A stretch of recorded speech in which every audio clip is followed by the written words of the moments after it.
கொரிந்தியர் 3:16-17.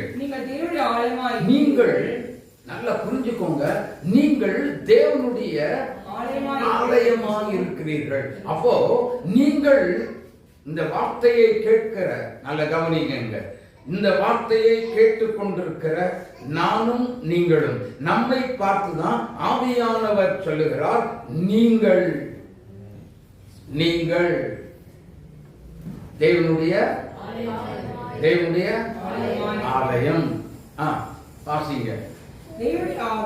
தேவனுடைய ஆவி உங்களில் வாசமாய் இருக்கிறார் என்றும் அறியாதிருக்கிறீர்களா? சரி, ஒரு நிமிஷம். எத்தனை பேர் ரட்சிக்கப்பட்டிருக்கீங்க? நல்ல கைது.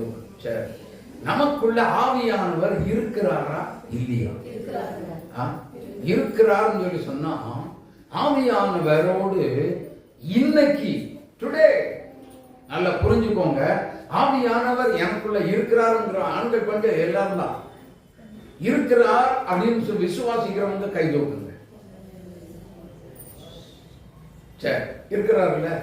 இன்னைக்கு எத்தனை பேர் அந்த ஆவியானவரோடு நீங்க பேசுனீங்க, ஆவியானவர் உங்களோடு பேசினாரா? எத்தனை பேர் கூட இன்னைக்கு இன்றைக்கு மட்டும் ரெண்டு பேர் கை தூக்குறாங்க. மற்றவர்கள், மற்ற பிள்ளைகள் எங்கே போனீங்க? சொல்லுங்க, எங்க போனீங்க? நமக்கு வேலையே என்ன? இன்னைக்கு ஜெபம் பண்ணது எத்தனை பேர்? நிறைய பேர் இருக்கீங்க.